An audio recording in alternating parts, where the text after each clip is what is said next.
मुख्यमंत्री डॉक्टर मोहन यादव अपने एक दिवसीय दौरे पर इंदौर पहुंचे। यहां पर उन्होंने मीडिया से चर्चा करते हुए कहा कि मध्य प्रदेश में बेरोजगारी की दर सबसे कम है। साथ ही उन्होंने कहा, हमने वन्य जीव संरक्षण से लेकर तमाम पहलुओं पर कई काम किए हैं। आने वाले समय में हम और बेहतर काम प्रदेश के लिए करेंगे। मुख्यमंत्री ने प्रदेश सरकार की उपलब्धियों का उल्लेख करते हुए कहा कि नक्सलवाद के खिलाफ चलाए गए अभियान में बड़ी सफलता मिली है। प्रधानमंत्री नरेंद्र मोदी और केंद्रीय गृह मंत्री अमित शाह के नेतृत्व में नक्सल प्रभावित क्षेत्रों में शांति स्थापित हुई है। बालाघाट, मंडला और डिंडोरी जैसे जिलों में वर्षों से सक्रिय नक्सली नेटवर्क को समाप्त करने में महत्वपूर्ण उपलब्धियां हासिल हुई है। उन्होंने कहा कि जल संरक्षण और पर्यावरण संरक्षण के लिए जल गंगा संवर्धन अभियान जैसे कार्यक्रम चलाए जा रहे हैं, जिससे जन भागीदारी बढ़ी है। प्रदेश में चीता पुनर्वास परियोजना भी सफल रही है और मध्य प्रदेश वन्यजीव संरक्षण के क्षेत्र में देश भर में पहचान बना रहा है। मुख्यमंत्री ने बताया कि प्रदेश में चिकित्सा शिक्षा, औद्योगिकरण और रोजगार सृजन के क्षेत्र में लगातार प्रगति हो रही है। मध्य प्रदेश देश के उन राज्यों में शामिल है जहां बेरोजगारी दर सबसे कम है। सिंचाई के रकबे में उल्लेखनीय वृद्धि हुई है तथा प्रति व्यक्ति आय में भी लगातार बढ़ोतरी दर्ज की गई है। उन्होंने कहा कि सरकार वर्ष 2047 तक विकसित भारत और विकसित मध्य प्रदेश के लक्ष्य को प्राप्त करने के लिए प्रतिबद्ध है तथा प्रदेश की प्रति व्यक्ति आय को नई ऊंचाइयों तक पहुंचाने के लिए निरंतर प्रयास किए जाएंगे।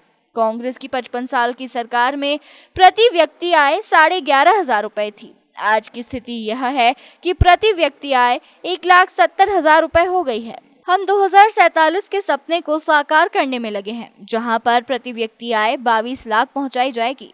और भी अभी प्रदेश में काफी सारी संभावनाएं हैं जो पूरी करना है।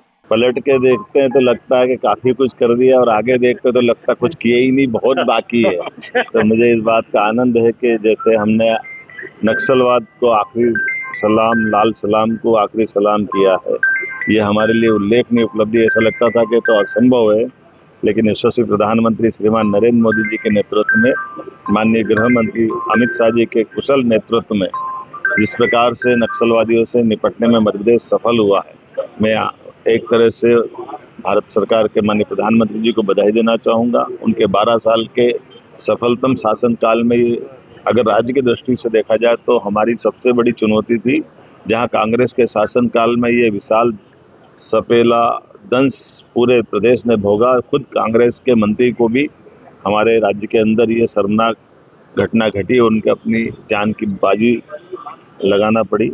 मुझे संतोष है कि हमने सबने मिलकर माननीय प्रधानमंत्री जी के नेतृत्व में इसको न केवल समूल नष्ट किया, बल्कि विकास की बयार बालाघाट, मंडला, डिंडोरी में प्रारंभ हुई है।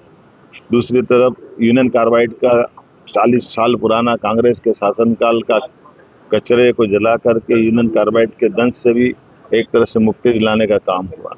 नदी जोड़ो अभियान से लेकर कई बड़े बड़े काम जैसे हुए हैं, ये वाकई हमारे लिए अद्भुत हुए हैं, जो पूरी दुनिया के लिए आश्चर्य है।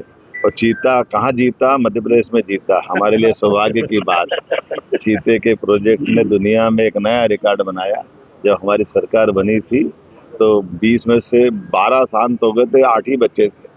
शुरू में तो संकट भी था कि सरकार चलाए कि चीता बचाए, लेकिन भगवान की दया से चीता भी बचा और सरकार के साथ आनंद के लिए ऐसे कई अच्छे अवसर आए, जिसके आधार पर जलगंगा संरक्षण अभियान गंगा दशमी से लगा करके हर त्योहार को सरकार के साथ जोड़ करके समाज की चेतना में कदम से कदम मिलाकर सनातन संस्कृति के भी उत्सवों के साथ जब आनंद आता, तो हमने एक दिन 4 साल में पढ़ने वाली बसंत पंचमी पर धार में नमाज भी कराई और पूजा भी कराई और शांतिपूर्वक। और भोजशाला के निर्णय का परिपालन 750 साल पुराना एक विवाद माननीय न्यायालय के निर्णय का पालन कराने में सरकार की सफलता के साथ हम सब गौरवान्वित होते हैं। कई सारे medical college, PM excellence college, नई यूनिवर्सिटी, बोलने के लिए तो मैं बहुत देर तक बोल सकता हूँ, लेकिन हम ये सारे उल्लेखनीय काम है जिसको पलट के देखते तो 2.5 साल के ये गौरवशाली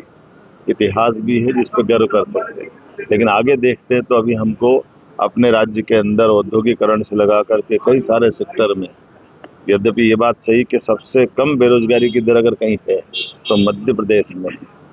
पीएम एक्सीलेंस कॉलेज सबसे पहले कहीं खुले तो मध्य प्रदेश में। सबसे ज़्यादा कम बेरोजगारी की दर अगर कहीं है तो मध्य प्रदेश में। ऐसे कई सारी चीज़ों की हमारी उपलब्धि है, लेकिन फिर भी हम प्रयास करेंगे आने वाले 2.5 साल में 100 लाख हेक्टेयर तक सिंचाई का रकबा बढ़ाएं। प्रति व्यक्ति आय जो कांग्रेस के 55 साल में केवल 11,000 रुपये प्रति व्यक्ति थी, हमारी सरकार के बनने के समय तक वो 1,30,000 तक पहुंची और आज की स्थिति में 1,70,000 प्रति व्यक्ति से आगे बढ़ी है। मुझे गर्व है, इस पे हम लगातार और आगे काम करेंगे और अमृतकाल 2047 तक 22,50,000 रुपया प्रति माह प्रति व्यक्ति आय हो, इस प्रकार से प्रयास करेंगे। मेरी अपनी ओर से बधाई।